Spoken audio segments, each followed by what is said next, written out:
Welcome to the Winged Wheel Podcast, the number one source for news, analysis, and discussion on the Detroit Red Wings, the NHL, and all things hockey. Here are your hosts, Ryan Hanna, Brad Crisco, and Evan Lopsinger.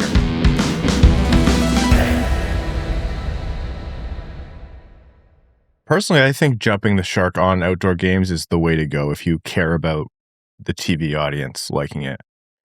Like, it's always been a ticket-focused event for the people there, for the community that gets the outdoor game. It's a lot of fun. We remember when Detroit's had outdoor games. Like, that's what it's for. But a big criticism for a long time with Winter Classic and especially Stadium Series games, which people forget about until it's happening, is that, like, no one cares and no one watches. Manufactured goalie fights, John Cooper dressing up as Scarface, like, just go completely balls to the wall and make it ridiculous. It's like an affront to the sanctity of hockey for some people. Maybe me. But I was pumped up when I saw the goalie fight. I was pumped up when I saw John Cooper coming out. Didn't the Boston Bruins dress up as Patriots? Yeah. Mm-hmm. Yeah. And Tampa Bay, well, I almost said the Tampa Bay Buccaneers. The Tampa Bay Lightning dressed up as the Buccaneers. Yes. I've never seen so many punters in a group together. They all had that bobblehead look. And then, correct me if I'm wrong, but wasn't one of the guys walking in an actual NFL player? Yeah, Baker Mayfield was leading them in, I'm pretty sure. He makes them look like small children. Yeah. Just the physique difference between hockey players and football players. Well, that He's wasn't a Baker quarterback. Mayfield then. That might have been Tristan Wirfs. They're both athletes, but you're like, these are different species football players compared to hockey players. Yes. You have like occasional hockey players like Protas, for example, when I think I saw him standing next to LeBron James before. And I'm like, oh my God, he's taller. But other than that, yeah, for the most part, we all just kind of look like punters next to.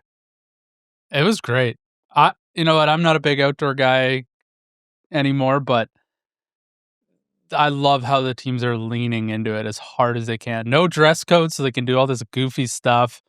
It was great. And then obviously we're in the era of goalie fights right now. Good. Finally. The golden era. Someone needs to tell Austin Matthews that he's not playing in any outdoor games. The lack of dress code.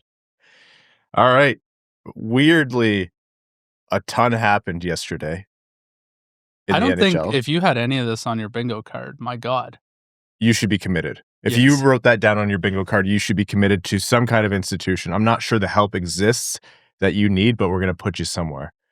Let's talk about it. With that, welcome to the Winged Wheel Podcast, here to talk to you about all things Detroit Red Wings hockey, the world of the NHL, and lots more. I'm one of your hosts, Ryan Hanna.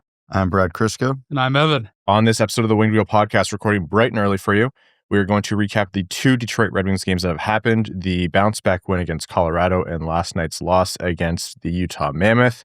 We're going to get into storylines from the Red Wings as they head into the Olympic break now. And then we are going to get into not trade deadline, but fake trade deadline stories, and then more on the upcoming trade deadline in terms of the amount of games that have to be played between now and then, as they relate to the Red Wings, as they relate to the Panarin trade that happened, and more.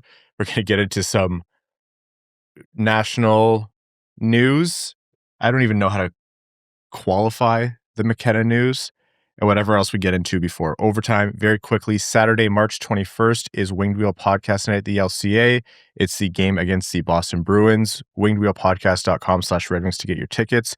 Your tickets not only get you a discounted ticket to the Red Wings game, but they also get you access to the pregame live recording of the Winged Wheel Podcast at Little Caesars Arena, featuring Ken Daniels, lead announcer of the Detroit Red Wings, and other special guests. Plus, you get a limited edition co-branded Winged Wheel Podcast and Detroit Red Wings hat. It is a Centennial colorway, the red and the cream with the Centennial logo on front and our logo on the side, plus giveaways and lots more. And every ticket purchase represents a donation to the Jamie Daniels Foundation. So again, wingedwheelpodcast.com/Red Wings.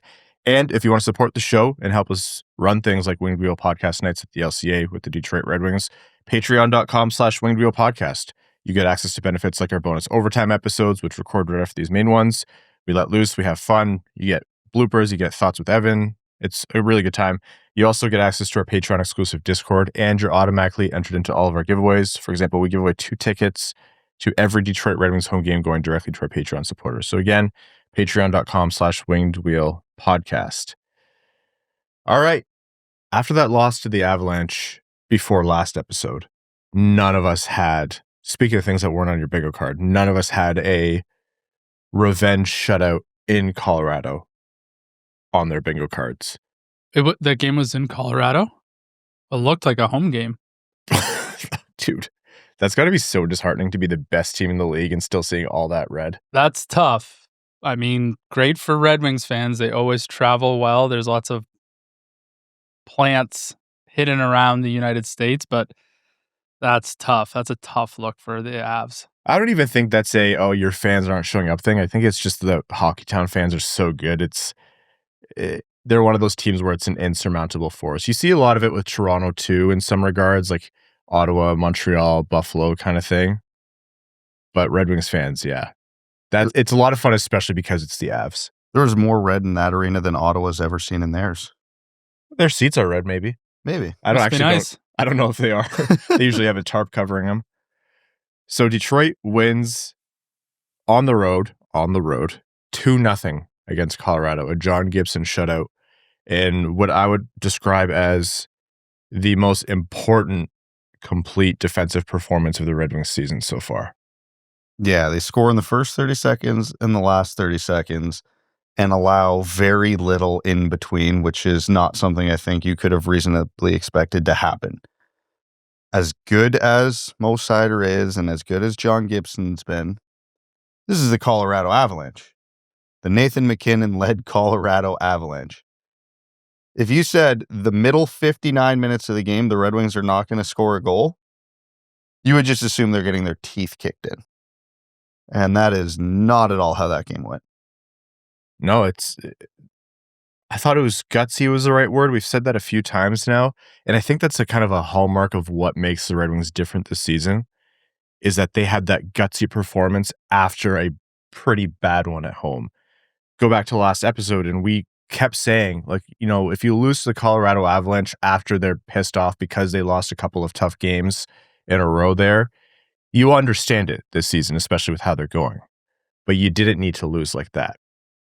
In previous seasons, a lot of times the Red Wings would lose like that, and that would be the beginning of some kind of spiral or funk, especially when you have things going on like Larkin not at his best and the offense going kind of anemic.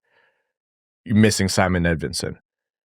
I think it was really gutsy to come back and have a complete defensive performance without Simon Edvinsson after getting thumped by that same team in their barn with travel. Like, that is, I think, a hallmark of what makes Detroit a better team. Like, that's a true sign of, yeah, this might not be the elite of the elite teams this year, but this is what makes them a playoff caliber team so far, is that they are able to pull out results rather than just throwing away another 2 points consecutively. It's about learning from mistakes, and obviously when you get blanked at home by the best team in the league, it's probably a lot of mistakes that you can clean up. And obviously we're going to talk about the next game in Utah, which might erase what I'm saying, but those are the types of performances you need in the playoffs. You need to have a short-term memory, get past those bad defeats, and learn how to lock it down on the road, and that's what the Red Wings did. So, as Brad mentioned, Detroit scored in the last 30 seconds, pretty much. Right off the hop, it was Kasper from Raymond on a 2-on-1 break. Raymond coming down the right side.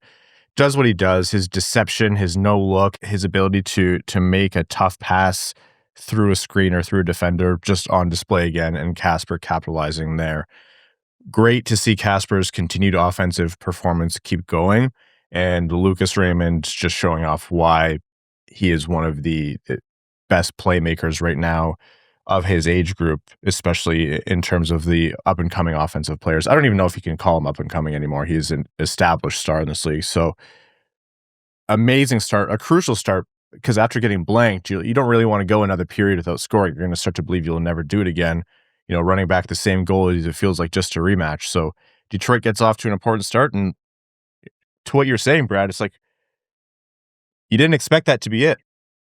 But that's what it was. The rest of the game was John Gibson being John Gibson at his best. It was Mo Seider having a phenomenal game, a lot of great plays, especially on the best of the best in Colorado, McKinnon and the rest of the onslaught of talent that they bring your way. And yeah, Detroit locked it down until the very end. Lucas Raymond gets the empty net goal, nearly gets his eye taken out, almost looked like a Tampa Bay Buccaneer with an eye patch, but survived the stick break off the post. And Detroit locks it in. We've heard the joke about Happy Gilmore taking his skate off, trying to stab someone. Do you think that's what Nichushkin was going for and then second thought it? He definitely, you could see him almost want to like check the motion, but he commits. Like he wasn't fully showing it on his face, but you could see in that man's eyes, like, oh, this could be bad. Please don't hit this guy in the face. That was Detroit's first win in Colorado in 10 years. Wow. And that was their first win in regulation. And that was their first win at that arena in 11 years. Because their last regulation win in Colorado was at the outdoor game, the Stadium Series game. Wow. Oh, Yeah. God. Yeah. Massive. If you could have picked a game where you're like, there's just no way, based on how everything has gone recently and long term, that Detroit's going to get result, you could have circled that on the calendar 5 months ago. Huge for Detroit. So Gibson's shutout, 4th of the season. Like, this guy has a 2024-2025 Marco Kasper level season going on where you can split the moment where before he really wasn't good at all. And then afterwards, he's been one of the best goalies in the league. And 4th shutout, massive for Detroit that he's been showing up. Because, I mean, you could be happy about the 2-0 win, but at the end of the day, 2 goals doesn't really get it done in this league, especially not against a team like the Avs who score at will, at least other than the power play. Their power play sucks. Yeah, and fairly or unfairly, with Simon Edvinsson out of the lineup, Gibson's going to have to be superhuman to get some wins. And over the last couple of weeks, they did not get a lot of wins, and it wasn't Gibson's fault, but, you know, Seider had his, I don't know what to call it, statement game in his Norris campaign of shutting down the Colorado Avalanche without Simon Edvinsson. But so did John Gibson. Not that John Gibson had to be, like, it wasn't like a 50-save Ben Scrivens level, what the hell is going on here shutout. What a cut. But it's still the Colorado Avalanche. So I think if you told me the Red Wings were going to beat the Avs, who would have to be the 2 best players, I would say it would be Gibson and Seider, and it's not close. Yeah. And they absolutely were. And not that the Red Wings were bad, but the only way they were going to get the result they deserved is if those 2 things happened, and those 2 things happened. Another fun stat. First team to shut out the Avs this year. Really? Yeah. The Avalanche seem to struggle with Atlantic Division teams. Then again, so does everyone apparently, because every Atlantic Division team is great. Well, when you play against Western Conference teams 75% of your games, you know, you lull yourself into a false sense of security, and then you have to play anyone in the Atlantic or half of the Metro. Then you realize that there are real teams in this league still. Is Colorado or Dallas any good, or do they just get to play Calgary, Vancouver, Chicago, and St. Louis a lot? Are you good, or are you pretty much just the Columbus Blue Jackets? Actually, what am I saying? The Columbus Blue Jackets, They're on a heater. oh my God, they're right outside the wild card. They're 9-1 in their last 10. They've won 7 straight. Is there a single team in the East that has sucked this year? The New York Rangers. Pretty much. About to get worse, too. Oh my God. What's going on this year? Hey, the Philadelphia Flyers are getting fat, so they might start falling down, metaphorically and physically. Has every team in the Eastern Conference had like a 7-game winning streak at some point? Feels like it. Maybe. Some teams have had multiple.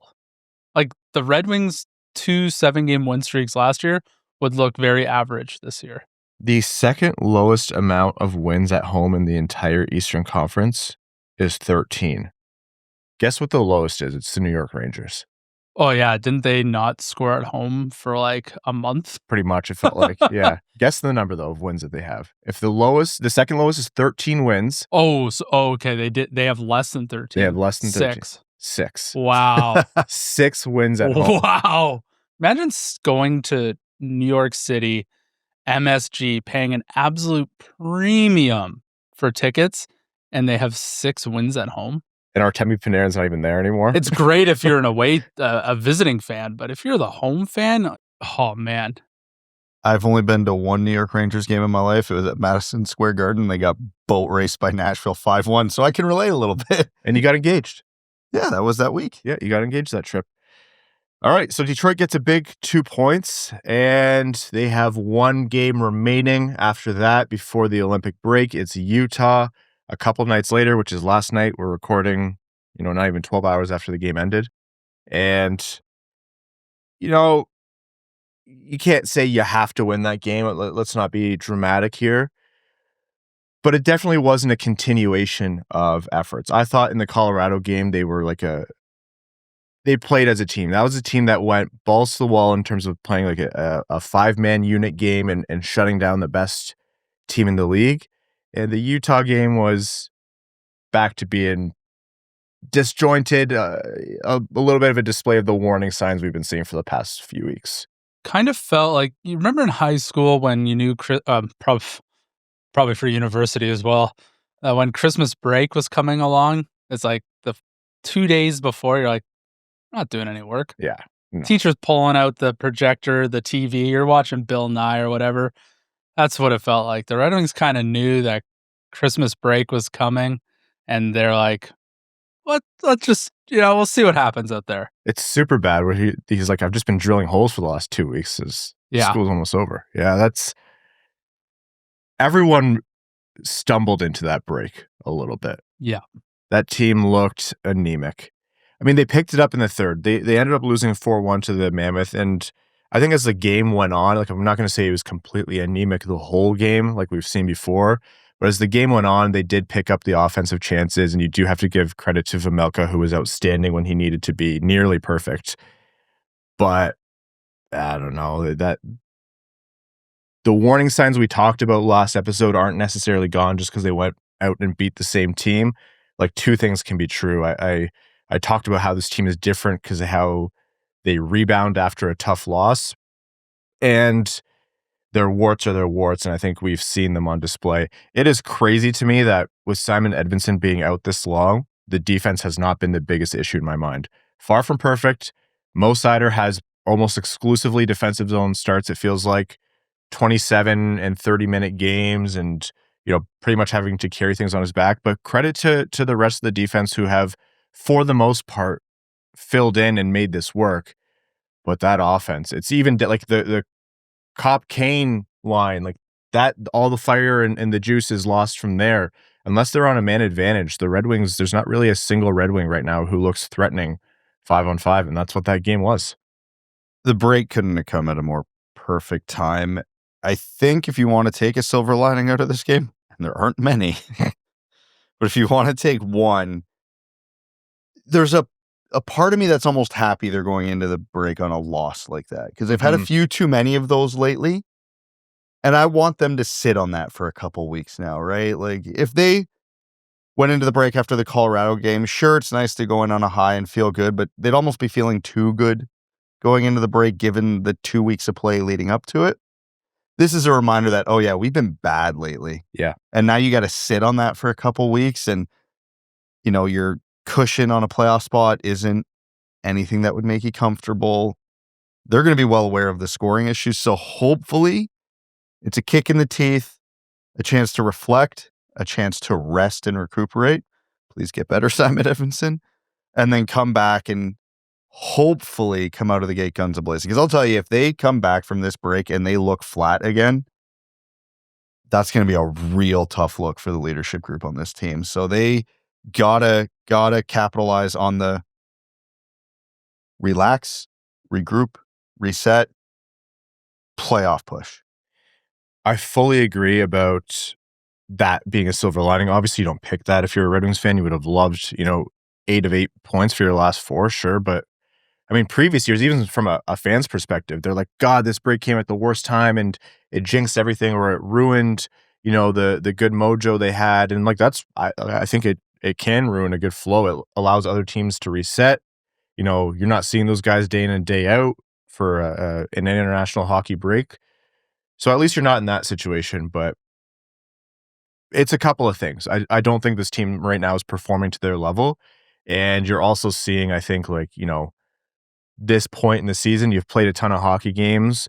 The truth about who you are has more or less come out by now. And anything that's been papered over, that's worn out. And so you can see the deficiencies on Detroit's roster. They need another top 6 forward still. They do. Plain and simple. They need another top 4 defenseman still. They do. Plain and simple. And so you're looking at the complicated but real reality of a fringy playoff team. This is what they look like. I think Detroit's overperformed at points where they're higher up in the standings, absolutely. But to be a bona fide playoff team where you're like, they can make some noise in the first and second rounds, they need a couple more pieces. It's just most teams are in a position like this. There's very few teams in the Colorado position, but yeah, it's still uncomfortable. It still leads you into situations where you're not able to string together some consistent nights when things get tough. Well, it's unfortunate. I agree that the Red Wings are one of those fringy level playoff teams. Like, they deserve, well, I shouldn't say deserve, but they have the visual makeup of a team that would make the playoffs. But unfortunately, so does like 6 other teams in the Atlantic right now. So Yeah. you can only be, I guess, 4 of them to make the playoffs, because Tampa's, I guess, a lock at this point. So there isn't really the time to sort of yo-yo. When they come back from the break, they have to really put the gas on, and obviously they need to win every Atlantic Division matchup that they encounter, and then they've got to take points off of other Eastern Conference teams. Like, I know everybody wants this break to go well, everyone get rested. Unfortunately, Seider is going to be probably playing more minutes for Germany, because name me another defenseman on Germany. That's right, there aren't. So I'm a little nervous about that. Seider isn't going to get the break that I think he needs. Mind you, he's unbreakable, so maybe it doesn't even matter. But yeah, knock on wood. There's no room for error on the other side because the Atlantic's so tight. In a normal division, I'd be like, yeah, the Red Wings can just keep doing what they're doing, continue to refine and try and clean up some of this yo-yoing that they do between games. But they just aren't afforded that this year. So it was a 4-1 loss, like I mentioned, to the Mammoth, and annoying start to the game. The Mammoth go up 2-0. The second one was a power play goal where they were already up on the power play, the Mammoth, and there's a draw in Detroit zone, and Lawson Krause sticks Dylan Larkin in the balls. And if you've heard this podcast at all, like, we laugh about a lot of dumb things like meatheads on this show, but I just can't get behind stick someone in the nuts, Like, it's just such a gutless play. Brad Marchand wouldn't even do that. Well, I know. Who was it, Danny DeKaiser, that he got back in the day? Was that Marchand or was that Lucic? That feels more like a Lucic thing, but I can't say with any confidence. Sticks him in the balls in front of the ref, naturally. Doesn't call anything, naturally. Larkin is seething, naturally. Goes and then 2 hands Lawson Krause's stick and breaks it. And here's another case of 2 things can be true. Complete BS that the ref missed that, and that Lawson Krause did that. Like, just no respect for that at all. Shame on you as a man. And the other thing is, you're already down in the game. You're already on the PK. You kind of can't take that retaliation penalty, Dylan, because Dylan gets the only penalty on that play. Or if you're going to take the retaliation penalty, don't hit him in the stick. Get your money's worth. Get your money's worth. Get him back. Stick him right back. Do a little flyby nut tap. If the ref's not going to call one, he's not going to call the other, or he's going to go, all right, well, Dylan gave me no choice, and he'll call both, kind of thing. Yeah. I don't know. I think I get it. Heat of the moment, 100%. I would be no better. Oh, me neither. Stupid I from would the have aimed refs. a little higher. 100%. Stupid from the refs, and I think Dylan Larkin should have. in a game where you're down already on the PK, and then now you're going to go on down 5-on-3. Like, that's just, you had to just wait, or if you must do it, at least make it worthwhile afterwards. Let's go stick Vejmelka in the nuts. Well, apparently that's legal. Just skate, same instant. Just skate past everyone, right down the ice, stick them right in the balls. If you declare, I am a Florida Panther, and then you do it, it's legal, actually. That's true. It's in the Constitution. The visual of Utah running a 5-on-3 is there's just one Red Wing going down the It's like some NHL 2026. Utah celebrating a goal. It cuts to Vejmelka. Oh! That would have been great. The timing of it was at least a little funny to me because 32 Thoughts released their latest podcast. I was listening to it during the day, and one of the things Freach brought up was there's some turmoil kind of percolating under the surface in the NHL circles about the officiating this year, that it isn't just us idiot fans noticing that, like, the reffing has been particularly bad this year, and then player safety has been particularly bad this year. So it's got this like underlying current of, okay, the GM meetings are coming up soon and this might actually boil over. And then that happens that night, and I'm like, of course it does. Well, of course I get a glimmer that something might be done about the officiating, and then, well. There was the Boston incident as well. McAvoy gets cheap shotted in the middle of the ice with a ref literally looking right at the play, and somehow Florida gets a power play out of it. The Florida thing's ridiculous, man. It's outrageous. And, you know, if NHL owners are going to complain about the Olympics and protecting their assets, they have to also share this sentiment within the NHL. Like, if some teams are allowed to run amok and just do what they want, you got to protect your assets internally as well. So, yeah, I know everybody's been freaking out about it, and at some point something's going to happen, and I hope that it takes the owners and the GMs force the change, because if not, we're going to see something on ice that's going to be really bad for the game. And all the fans and players are going to say, I told you so. And the owners are going to be like, I can't believe this happened. It has to be stupid to say, because McAvoy is a star player, but it's going to have to be to one of the superstars, like a ticket driver, like a McDavid. It's going to have to be like, McKinnon. it'll be really bad and in your face type thing. And it'll be a black eye, no pun intended, for the league. I was thinking more likely a young guy gets like a broken jaw or something like that, but again, that's old-fashioned hockey. That's what they used to do back in the day. Go back to your favorite player from like anywhere from the 50s to the 80s. 80% chance that he's gone to a bar fight and broken someone's jaw before. That was as normal as going back to the family farm and pitching hay. So Detroit drops that game, and they, I don't want to say stumble into the break, but kind of stumble into the break. As of the time of recording, they are in the 3rd divisional seed. There are games tonight, so we'll see where everything ends up for them. But still, thankfully, at least they salvaged some points. But like you said, Brad, they needed that break. And I want to talk very briefly here about Detroit's offense. A lot to be made of the defense, but the defense, like I said, all things considered, have been doing better than I would have pegged them to when we learned about Simon Edvinsson's injury. The offense. We can only talk so many episodes in a row. I should say Dylan Larkin scored that game.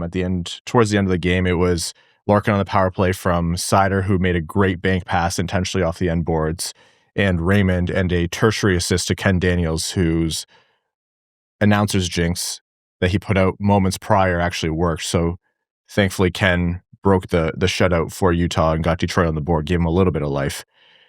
But with the offense, the Larkin thing's the Larkin thing. I think he's still very much like he's not an inspiring offensive performer right now, 5-on-5. Yeah, he scored last game. Yeah, he was part of the 2 assists the game before. Raymond also had 2 points the game before against Colorado. But he's not the Larkin at his best that we know. But everyone else has also fallen very quiet. The bottom six, nothing doing right now. Our de facto first line that we were talking about with Copp, Kane, and DeBrincat, nothing doing lately. And especially, Copp and Kane, who were really on fire, different ways, they've petered out in terms of their offensive hot streak there.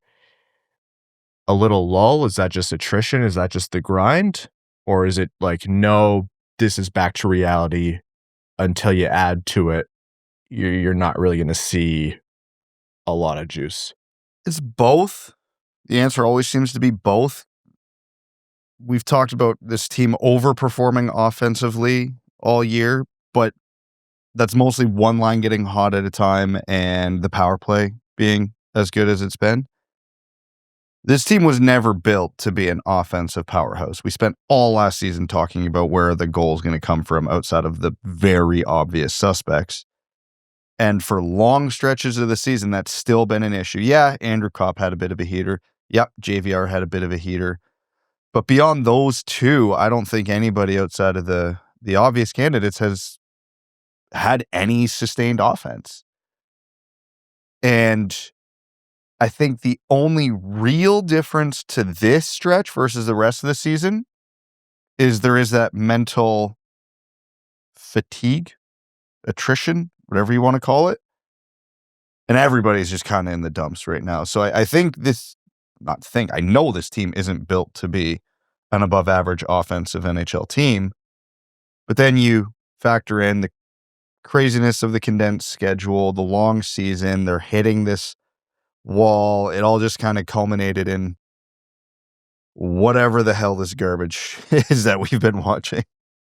They've had a million back-to-back games too, right? Like that takes a big toll. Like playing 2 games in 2 nights is like playing 3 games. Your legs just never come back. It takes way longer. So on the other side of the break, I think they have the least amount of back-to-backs in the league. So, and correct me if I'm wrong, I think no more West Coast games. Yeah, so that is super helpful in terms of, some consistency and being able to regenerate your body between games. So we'll see if that is part of the problem. But yeah, outside of the big guys, there's no offense right now, and they need to get something going. And I don't know if it's an internal change, if it's a external change that can help be the catalyst of it, but you're not going to go very far in the playoffs if being a power play team. We've seen how many years did the Rangers make the playoffs based on their power play, and their 5-on-5 scoring was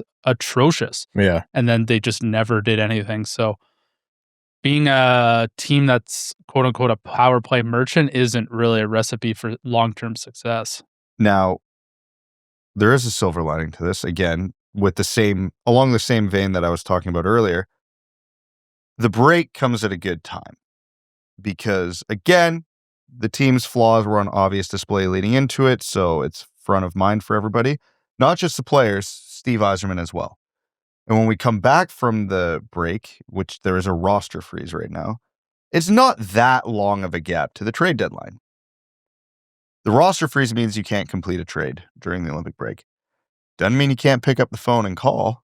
Yeah. And I'm sure you guys saw the exact same thing I did, and I'm sure you guys thought the exact same thing I did online when people and the insiders were talking about Robert Thomas. They're like, yep, St. Louis is shopping him, but the ask is insanely high.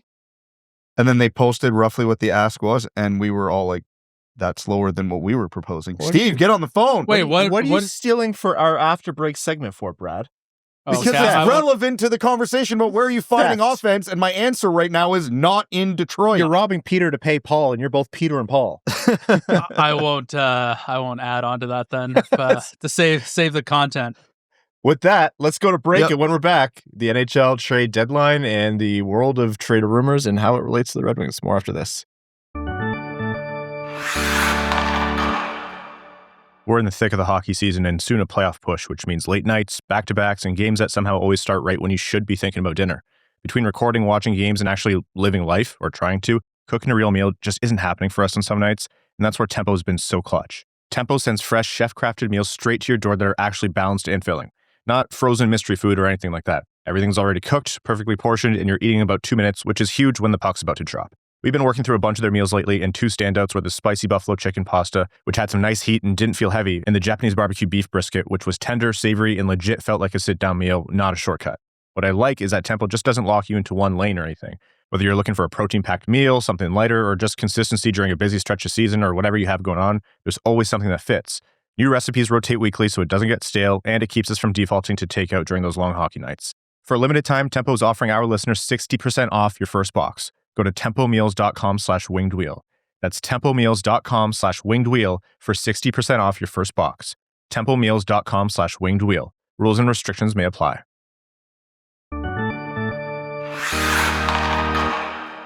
Imagine getting fleeced by Ken Holland in the big 2-6.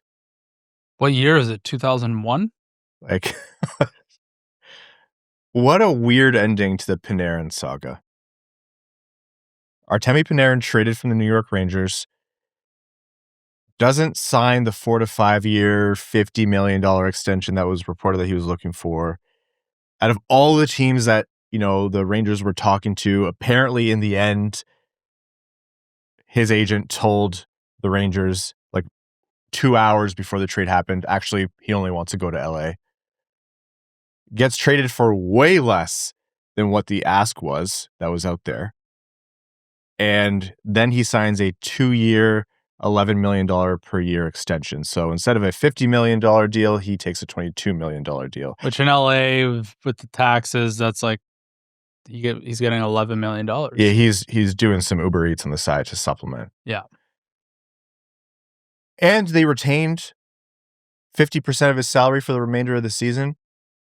And they got, in return, Liam Greentree, who has some differing opinions out there on him in terms of whether he is actually a prospect to be excited about or one whose point regression is concerning. And a conditional third. Thank God for that conditional third.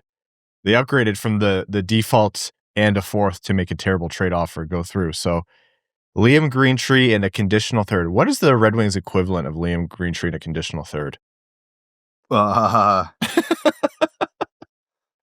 Like MBN is too high up, right? Yeah, Carter Bear, maybe? Carter Bear would be, maybe. That still feels a bit high for me. Yeah. I feel like that's Carter Mazur and a conditional second kind of thing. No, Greentree is a bigger prospect than Mazur. Like, physically. Greentree's, I think, been a little overhated because of the comical nature of this trade.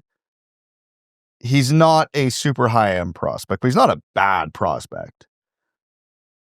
But yeah, this ain't great. This is, how like a lot of people are saying high schoolers need to be taught media literacy as a fundamental course with the way society's changing. This is one of those ones where, okay, this is a literacy test of how to read insider information as it's getting posted. All the rumors that were coming out, were they likely coming from the teams or were they likely coming from the agent? Everything that was out there was coming from the agent. You could tell. 50 mil. We all agreed last episode, Panarin's a great player. You're insane if you give 50 mil to a 35-year-old. And it turns out NHL GMs fully agreed.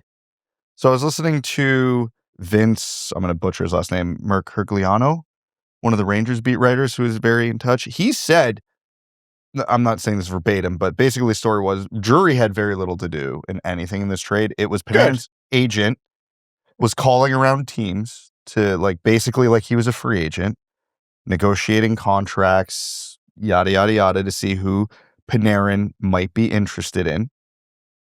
Like you said, ended up settling on the Kings, went to Drury and went, it's the Kings. Make it work. Because I'm sure a lot of GMs went to Panarin's agent went 50 mil for a 35-year-old. Are you high?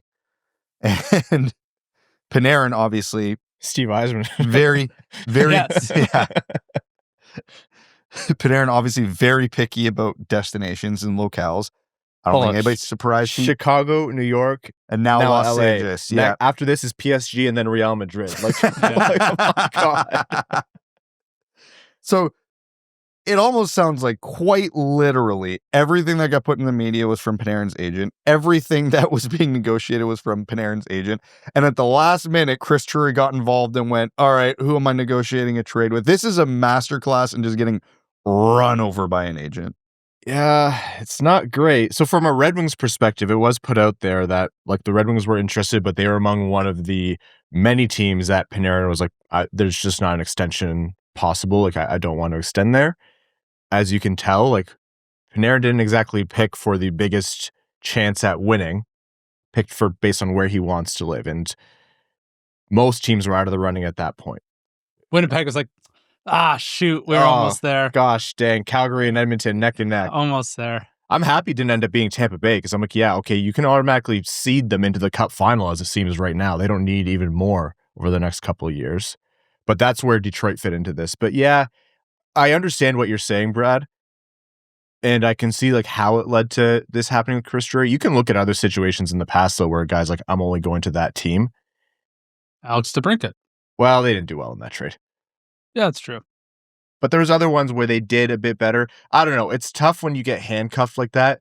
To me, it's like, okay, if you're going to get handcuffed like that, then don't allow the agent to go and shop around. Well, they kind of handcuffed themselves. They literally told Panarin and the media that they weren't going to re-sign him. Yeah, a bit weird. So why would you lose almost all leverage, minus the fact that he has a full no-move clause? Like, you lose all leverage. Any leverage you may have had is gone by just doing that because teams know he has all the control and that the other teams have all the control in what they have to give the Rangers. Like, and then to find out that Chris Drury basically delegated the GM tasks to the player's agent and they did basically a pseudo trade and sign, half retained salary. Man, I don't think I could be a GM in the NHL, but yesterday made me think I could probably be one. Get rid of your imposter syndrome, folks. He just used ChatGPT or something to negotiate that deal with LA. Like it was insane. Yeah. We've seen, again, a lot of instances in the past. Brad Marchand, Claude Giroux were only going to one team. At least it wasn't Florida this time. But even if you're a GM and you know you have no leverage, and even with Drury sending out that stupid note, why not talk to 3 teams you think he might be interested in, or go find your best trade? You got to create a fake bidding war. Yeah, you have 3 deals that you're happy with, and you go, Artemi, here's the 3 that are interested in you. You don't tell his friggin' agent. You go. You don't let his agent go do your job. Yeah, it's like, which one of these 3 teams would you like to go to? And if Artemi says none of them, okay, and then you just play a game of chicken right down to the trade deadline. You got lots of time right now to let him stew on it. Here's where I'm going to push back on that. Artemi Panarin would not care. He would just play his season out with the New York Rangers where he liked to live and then pick his next place. He didn't care. No, I agree that it might not work out still, but at least you have a chance then. Like, there's still time. That's the most confusing part about this. I get the pseudo trade deadline going into the break. Trade deadline March 6th, 3 p.m., by the way. Yeah, and the roster freeze yesterday, but you had time. Like, if you didn't like this deal, and if you go through this whole process and the best return you were going to get from any of the teams Panarin said yes to was Liam Greentree, okay, fine, you do it. But if that happens last minute, I think all of us sit here and go, well, that must have been the best option. Yeah, it's the context around it that is just befuddling. Exactly. Funny, at the very least. It makes it also way more funny that Ken Holland's on the receiving end of this as well. Well, and everyone was like, Ken Holland? His biggest downfall has been UFA contracts. Trades, he never really was like... That's not what I think about when I think of what his downfall was as a GM. Well, but again, the way this is reported, this all played out, by the time Panarin and his agent figured out that LA was it, they called Ken Holland last minute, went, it's you, make the trade. And then Holland looked at this, well, we only have Liam Greentree. And the Rangers went, fine. Like, they don't have a good farm system. So that he probably legitimately was the best prospect. If they had Gavin McKenna, they might have traded Gavin McKenna for all we know. They just didn't have anything better.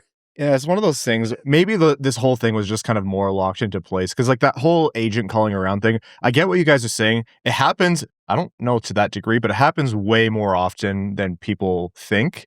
Especially with a player who has a no move clause. But a GM is able to steer. It shouldn't be control the narrative a little bit better. Yeah, both with the player and the fan base and the other teams. You got to be playing some chess. I have a hard time believing Steve Yzerman would act similarly in this scenario. Like, if a player's playing hardball with you, which... The only time Steve Yzerman says, "Are you high?" is at draft interviews. Yes. Hi, how are you? Obviously, when a player has a full no move, he is able to play hardball. The Rangers don't have the reputation for being a friendly to players front office. So this is the time they decide to be friendly. If I was Chris Drury and Panarin was not giving me more than one option and he was going down to the wire with it, I'd be like, okay, buddy, here's the deal. We're sitting here for the rest of the season unless you work with us at least a little bit here. We do not plan on winning a game the rest of the year. Do you want to play a hockey game this year? Work with us, man. Like, we would love to help find you a solution that works for you and us. And it just feels like Drury was a little too passive on the whole situation. And again, the trade deadline's not till March 6th. Just, I think there's a very likely world, I will call it probable, that even if Drury does everything I'm saying he should do, it still ends in Green Tree in a third. But the optics are so much better for you as a GM that you can justify that to the fan base. You can justify it to your owner. You can be like, listen, I tried everything I could. This was the best we could do. Fair enough. It just feels like it got nowhere near that point. All right, let's move. Now that that's done, the Panarin thing is settled. Let's move on to our favorite, unlikely monster trade, the Robert Thomas. Oh, I thought you were going to say Elias Pettersson. Oh, no. No, that's in a couple minutes. Yeah. Speaking of St. Louis, actually, did you know that they are 1-2, and that is 2 regulation losses this season when having a 4-goal lead?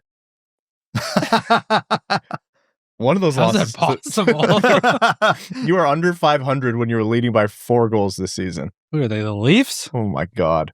Yeah, one of those was to the Red Wings, wasn't it? That's right. Yeah. So the reported ask that's out there for Robert Thomas, there's been varying reports. One of them has been they want a slightly younger, as talented player, like a scoring winger or something like that, which is unlikely because if a team has a 24-year-old who's as talented as Robert Thomas, they're not dealing him for an older Robert Thomas, maybe positional premium, but still very unlikely. The other thing that's been out there has been they're looking for 3 premium pieces that are equivalent to top 15 picks. And that's a big price. Like, that's a massive asking price. Like, if you're inferring what you think you are from that, like, they want not just a guaranteed top 15 pick. They want a guy who is, since being drafted, playing like he deserved to be in the top 15. So they want some certainty. So it's almost better than a top 15 pick just in terms of like the pick itself. Big price. People scoff at it. Very right to do so. And as you alluded to before the break, Brad, I kind of looked at that from a Red Wings perspective and said, considering the circumstances and considering the bursting at the seams stockpile of prospects and assets that they have, and considering their needs, okay, I'll do it. Nate Danielson, 9th overall. Carter Bear, 14th overall. 2026 first-round pick. What would you like me to add, St. Louis? And I'm not even blinking at that. If I'm deal. the Red Wings, I started elsewhere. I go Philip Zadina, Michael Rasmussen, this year's first, and I'm glad you're sitting down because I have some tough news for you on Philip Zadina. a future 50-goal scorer in Philip Zadina. I'm not telling you which league. That's he know? Where I start. Yeah. But like, it really, like, you could almost feel it out. Like, what does St. Louis want? What do they feel about their goalie situation? You like it? Okay, ignore the goalies. You want a winger and a center? Great, you can do that. They are trading Robert Thomas. They almost certainly will want a young center back. I'm not blinking throwing Nate Danielson or Marco Kasper into this trade. I blink because I'm sad. But you're sad. You like the guys, but it's Robert Thomas. Yes. Like, what are we talking about here? Like, when I saw that, report of what the Blues are asking, and albeit, as we learned with Panarin, there's so much crap out there that isn't true. But if that's even remotely close to the ask, I'm pissed that trade's not already done. Really? Yeah. Like, pick up the phone. I think it's high. We saw basically 4 first-round picks for Quinn Hughes, who's a bolt-on top 3 defenseman in this league. And he has transformed Minnesota's offense and defense. Like, they are significantly better. I don't know if I can say I really like Robert Thomas, but I can't say he would do the same thing on Detroit. You know what I mean? He doesn't tilt the ice like Quinn Hughes. No, he absolutely does not, and I would argue not even close. Quinn Hughes is one of the best players on planet Earth, full stop. 1.5 years of Quinn Hughes, 5 years of Robert Thomas.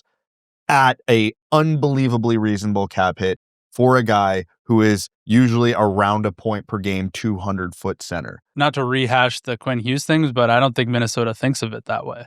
I don't think they think of it as a 1.5 years of Quinn Hughes. I think they think they're going to have Quinn Hughes forever.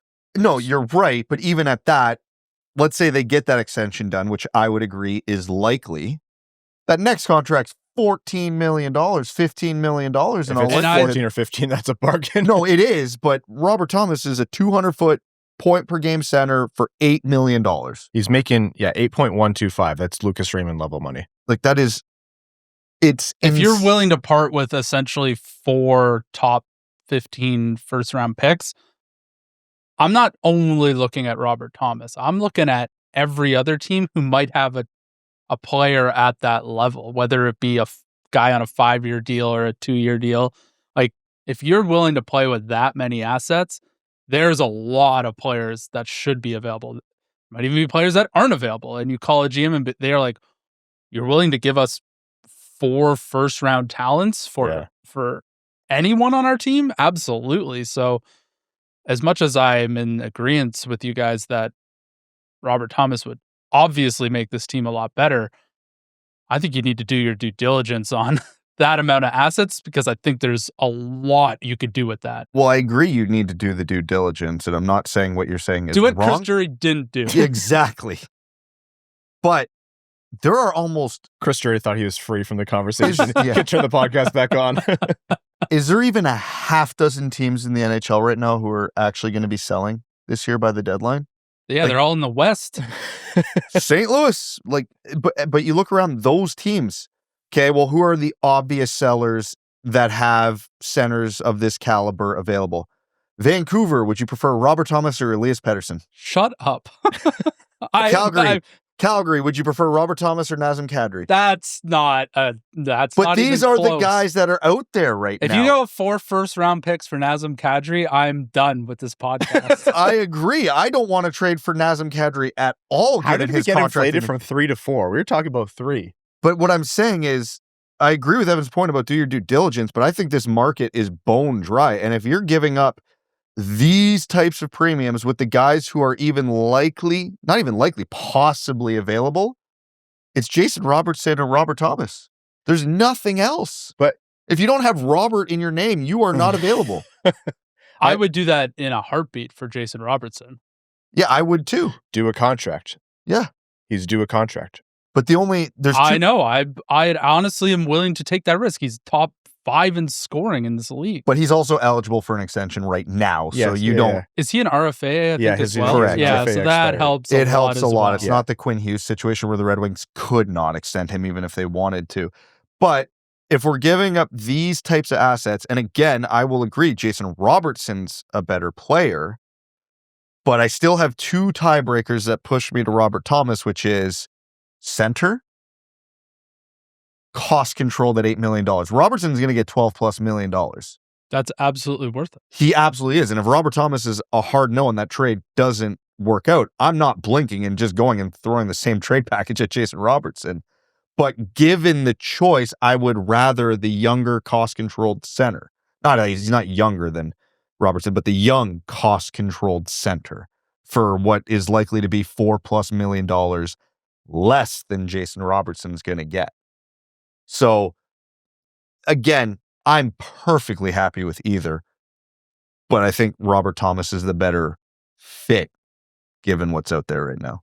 So, Evan, you tell me whether you think this is reasonable or we've gone too far down the you need to make something happen train.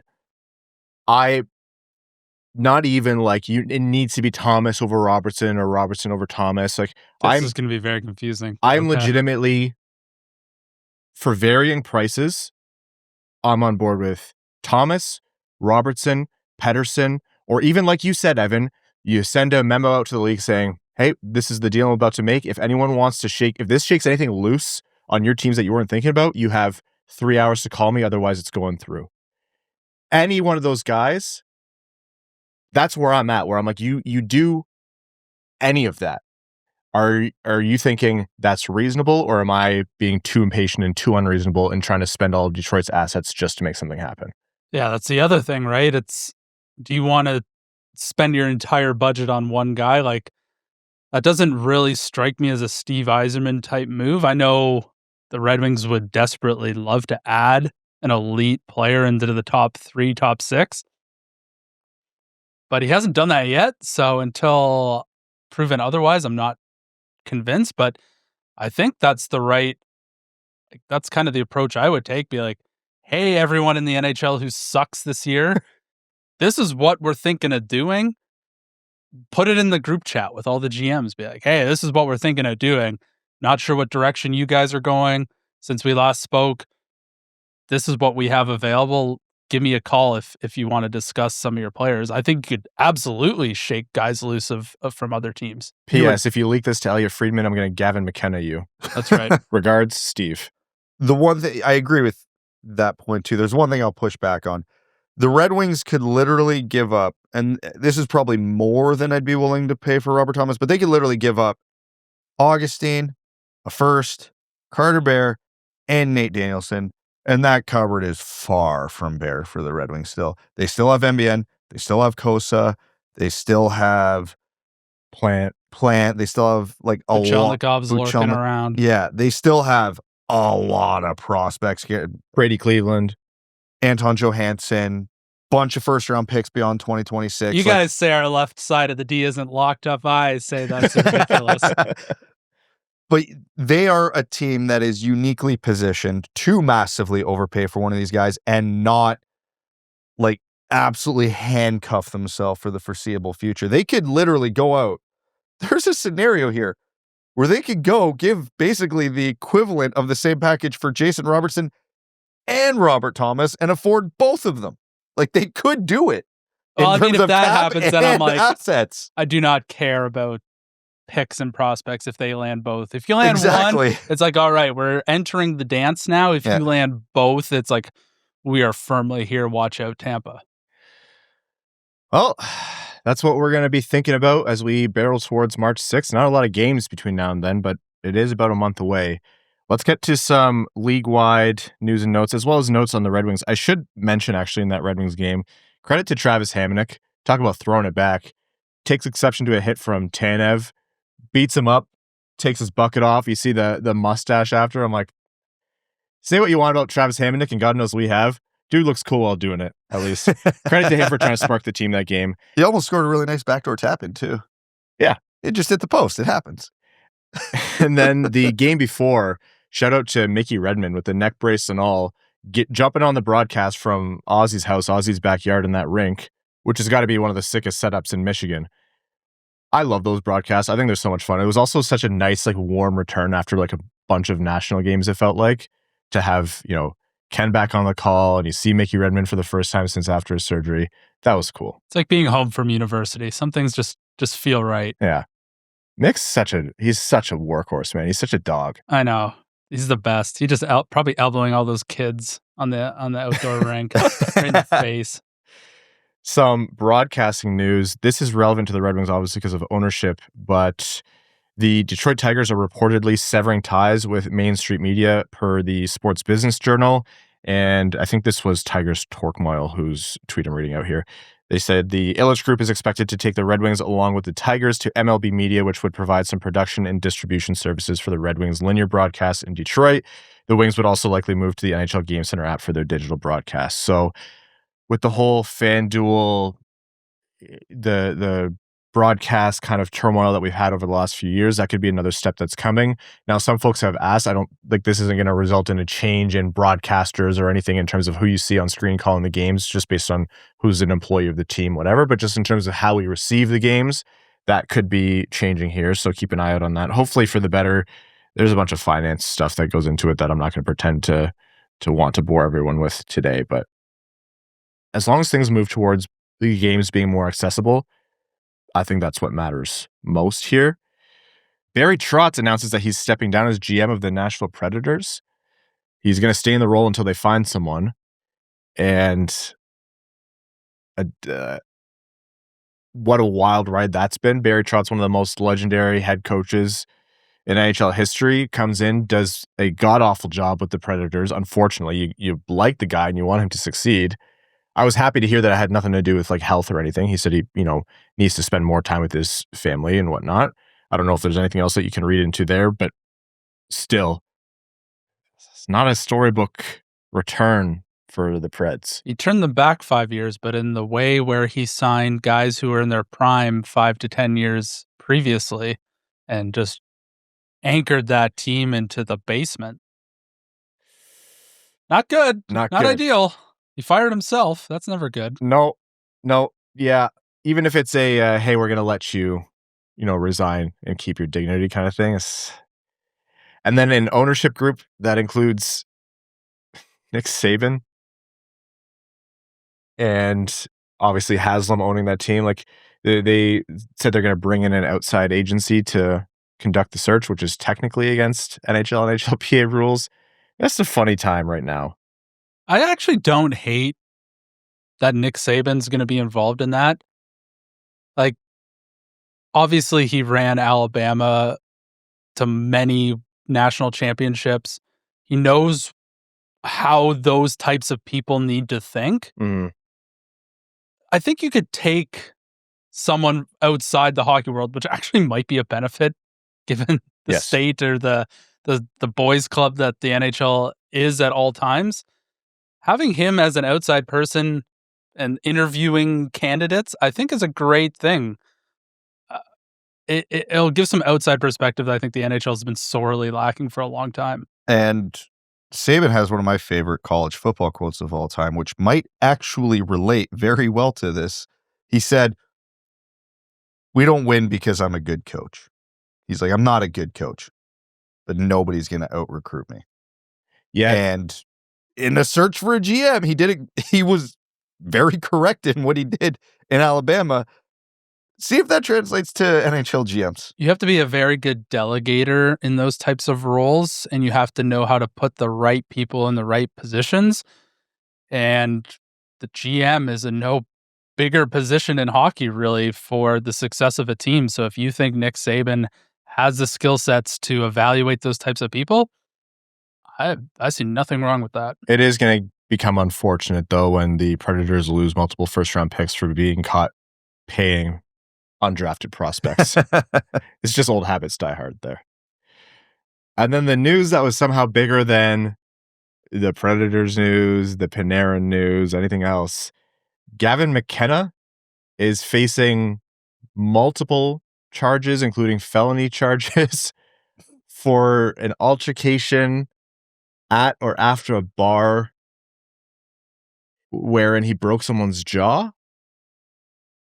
And that came out and everyone was like, simply, if I was a projected first overall pick, I wouldn't even go outside, let alone break someone's jaw. There's a lot out there. And so we say this with the big qualifier of no one knows other than, the people involved in the situation what actually happened yet. But the prevailing story out there, Brad-sized grain of salt, is that the guy whose jaw he broke was either chirping his mom or something at the bar because it was a big bring your family day at the outdoor game or something like that. It was some kind of provoked response is what's out there. That could be damage control. It could be the truth. I'm not going to lie. Obviously, you don't know the details of the situation, so you don't want to joke about it too much. Admittedly, I'm probably a bad person, but I joked with you guys. But that's a wild turn for Gavin McKenna, whose story has been very bizarre. The roller coaster of emotions, not just for us, the idiot fans reading it, the NHL GMs must have been crazy. Because you see Gavin McKenna, felony aggravated assault, up to 20 years in prison, and they're like, oh my God, we have to take this guy off our draft board. Then you find out he broke a guy's jaw defending his mom, to which NHL GMs probably responded, wow, if there's a super first overall, that's where we're taking him.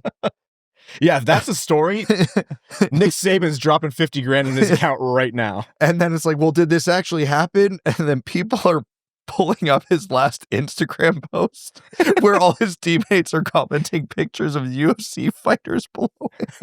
Like, I'm sorry. I know Guys, shut up. I know this is such an unfortunate situation, but holy hell, there is a lot of levity coming out of it. Your Honor, we were doing WWE reenactments in my friend's basement. That had nothing to do with the bar. I wasn't even there. First and foremost, nothing was going to happen. This is not the first bar fight in the world's existence. So the fact that Gavin McKenna, a future NHLer, is involved makes it even less likely that there'll be it'll be some sort of settlement. The guy will send him his e-transfer through a straw. That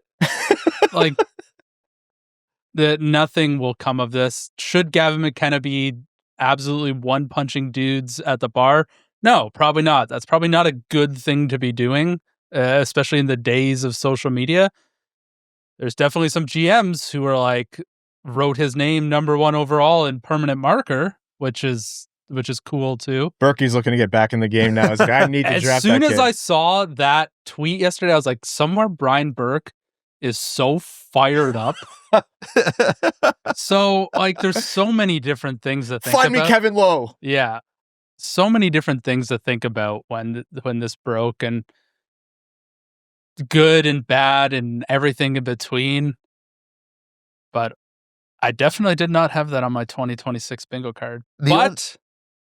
We now know when the Red Wings can tank again. If Gavin McKenna gets the max sentence, 20 years in jail, when he's 38, that is when the Red Wings tank window will be in full force. We won't trade for Panarin. We will, though, sign a 38-year-old Gavin McKenna, and those will be a glorious 2 years of 55 and 59 points. The one thing we're overlooking with this story, and I think really, truly, the only horrible decision Gavin McKenna made all night, was bringing his mom to a bar named Doggies. We just... Yeah, college towns are weird. Did you also... there was a rumor that if you were underage, they gave you a wristband to say you can't drink. It's like, wouldn't you just take that off and then go drink? Shut up, Evan. Why is everyone blowing up the spot today? Good Lord. Jeez. Account for Hockey. They tweeted, if McKenna had stayed in the WHL, the Medicine Hat police would have covered up him breaking a guy's jaw in a bar fight. That's hilarious and not even untrue. Yeah. I get the $750,000 from Pagula and NIL money was attractive, but buddy, that's just a Wednesday in the dub. Like that's... That would have happened in the bar upstairs when it's $2 beers. Yeah, that was the booster club in the arena.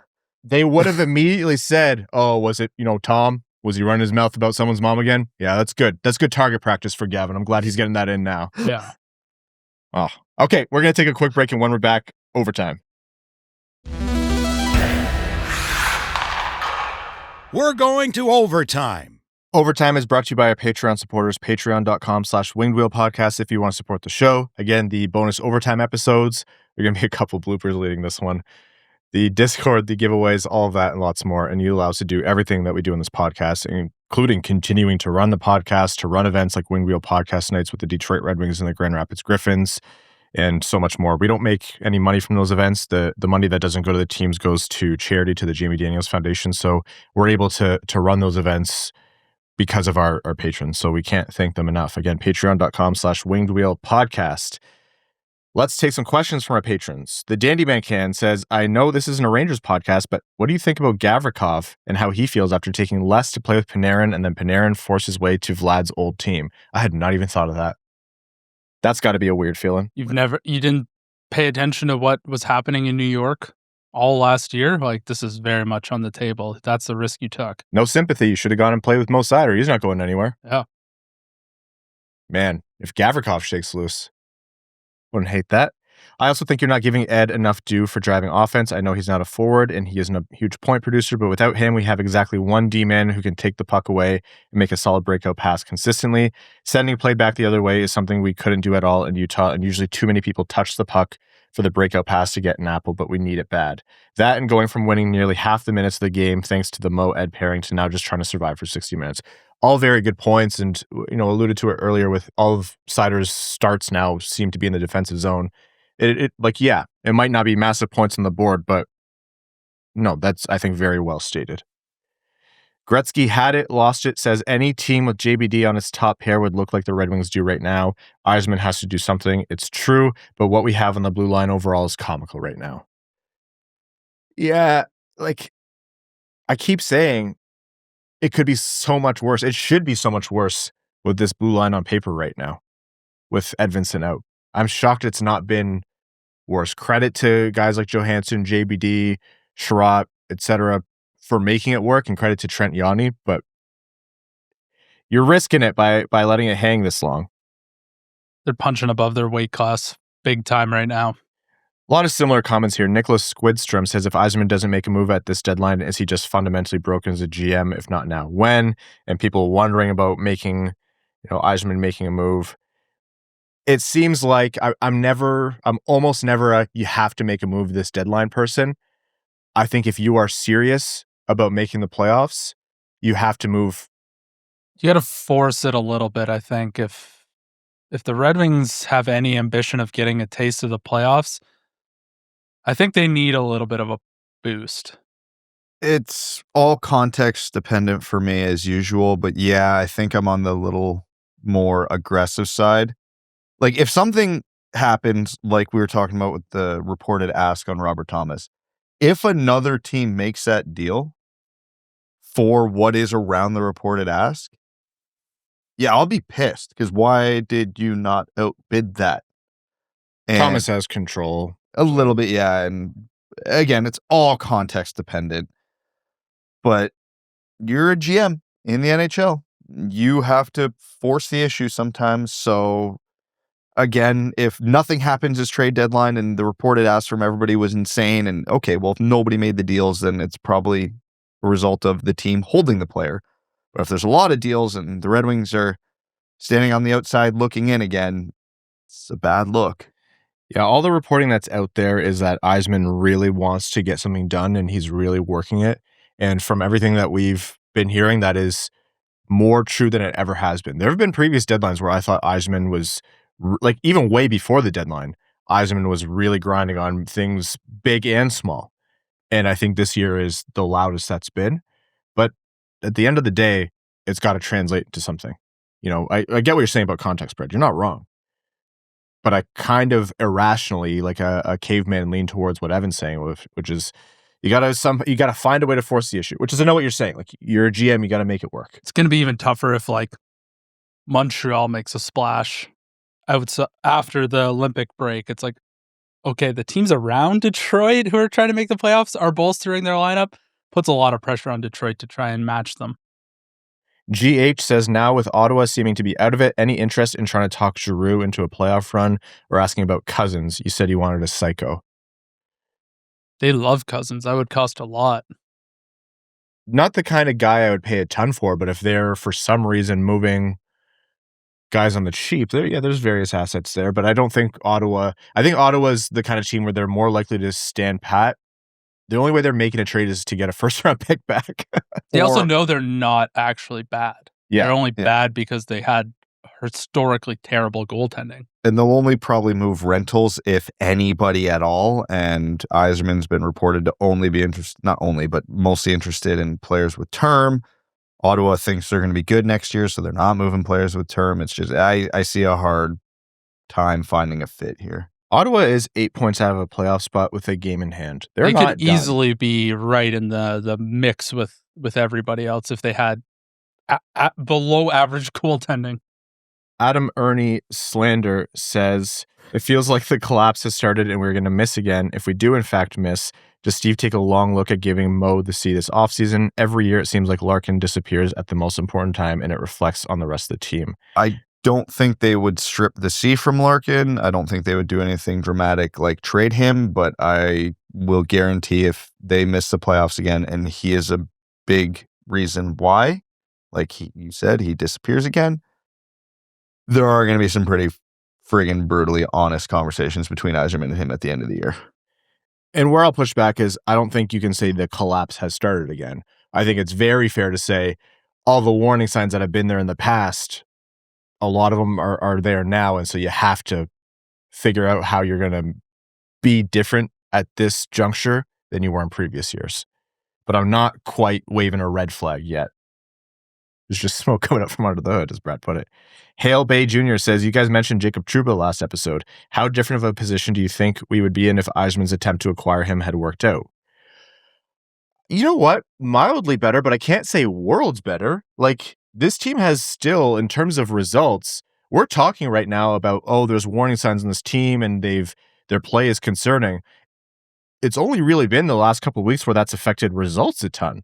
Like, they've still salvaged a lot of points out of games where I felt they weren't at their best. So I don't know that he would be a massive net add. I'd be happier for it. I think there'd be a bit more of an identity for the Red Wings, right? Like, Trouba obviously runs guys over. He defends his teammates, and he's a very emotional player.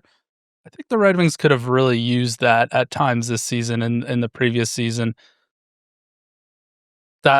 That's looking at things with hindsight, and hindsight's 2020, so it's tough now. But yeah, I think there was some intangible characteristics that Trouba brings that could have benefited the Red Wings. Well, you put him with Ben Sherratt, and you basically have Dean Portman and Fulton Reed back there. Okay, we're going to take another quick break, and when we're back, some important notes on housekeeping items for the Winged Wheel podcast, and we'll wrap up the show. Back after this.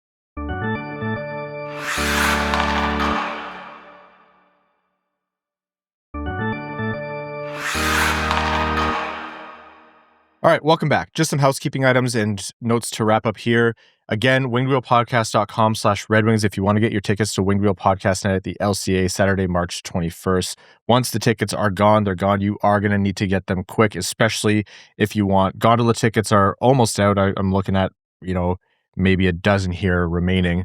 And we only have so many of the limited edition hats to hand out. So again, wingedwheelpodcast.com/Red Wings. Also, if you're a Patreon supporter, make sure to check a recent Patreon post that Mel made about if you're in an appropriate tier to update your mailing address as we get prepared to send out mail rewards.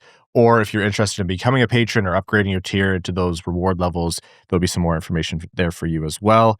Thank you all so very much for tuning into the show. Thank you to the sponsors of the Winged Wheel Podcast, and thank you to all of our Patreon supporters. Again, patreon.com/Winged Wheel Podcast if you want to support the show. And if you want to help us out, but you're not really into the Patreon thing, that is totally okay. You can support us in a lot of other ways. Wherever you're getting this podcast, be it Spotify, YouTube, Apple Podcasts, if you can subscribe to us, it's a huge help. If you can leave us a rating or a review or both, whether it's the thumbs up, the star system, the heart, and then writing a review, that really does help us out a lot. Tell a friend about the show who you think would be into the podcast, maybe hasn't listened to podcasts before but would enjoy it. All of those are ways that you can support us in a big way.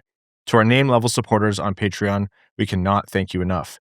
Arjun Shankar, Aikfer, THL Champ, Samuel Soderholm, Klaus Sorensen, Glenn Brabham, Mikkel Predstrup, Rain Dano, Below Average Ball Hockey Goalie, Matthew M. Rice, Darb EQ, Sea Lion, Detroit Style Deep Dish Seider. I'm 0-9 watching Red Wings games live, and I'll be at the game Monday, so if I'm 0-10, I'm looking for bids to keep me away from Winged Wheel Podcast Night. Hassam Al-Qassem, Asher Killian, Kalen Wood, Alex Toger, That's What I Appreciate About You, Derek Enstam, Matt McKay, Andy Hardcore, Sam Bankston, Citizen High Five, R.A., Aaron Hudson, Admiral Matt S. of the Cheesebag Navy, The El Cacho, Stephen Ortlieb, Jonathan Miller, Give Blood, Fight Probert, DJ Denton, Caro Bertinen Analuski, Raul Pud, Jay Gollum, John Ingalls, Alex Bonilla, CB55, Connor Scovey, Adam Zuiza, Adam Rose, Brad's number 2 fan, Drinking Baileys from a Shoe, Hockeytown Matt, Mr. Kuzi, Chaotic Monkey, Craig Kibble, Yzerman Stan, Clip Clop Nene, Podgy713, Unapologetic Gibson Truther, Griffin Not from Grand Rapids, Winter Knight, Marty, Kazi the OG13, Jeff Pridemore, Eric Hill, Butts Carlton, Best James Bond, Beer League Legend, Alec, Mark Hernandez, Grand Rapids Girly, Anna Sleeman, William, Mike Asher, August, Brian Munn, Improved But Flawed, Chris 99 Jones, Trevor Centerfit, Adams Red Wings Takes, Kurt Chin, Adam Ernie Slander, Daniel Morosky, General Andy Bohan of the Cheesebag Army, Quaz, Dylan Larkin Trade Sacrifice, Ready for the Olympic Break, Banana is Larger, Matt Keeler, Banana is Larger is a new name level supporter, I believe. Linda Hull, Connor Leighton, Good Cop, Brad Cop, Josh Yelton, Brad Simmons, Darren Fick, Bex, The Hodag, Dear Thrustmaster, Pervert and Christmas, Fetishist with tinsel on his wheel stand, Race Me on GT7, I'll lap your hairless ass. That's read.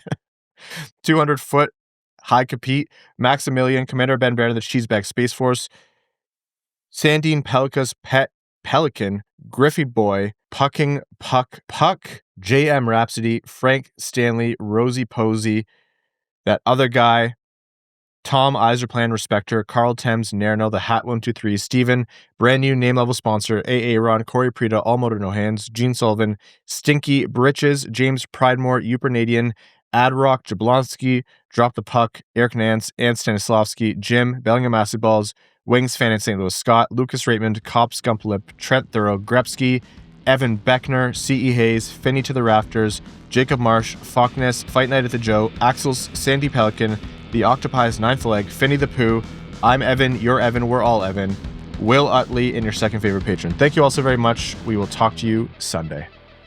Thanks for tuning in to the Winged Wheel Podcast. Be sure to visit wingedwheelpodcast.com, where you'll find links to subscribe to the show on Apple Podcasts, Spotify, YouTube, or wherever you get your podcasts. You'll also find ways to support the show, like Patreon, official podcast merchandise, and more. And don't forget to follow us on X at Winged Wheel Pod, at Ryan Hanna, WWP, at Brad Crisco, and at Hockeytown Evan, as well as Winged Wheel Podcast on Instagram.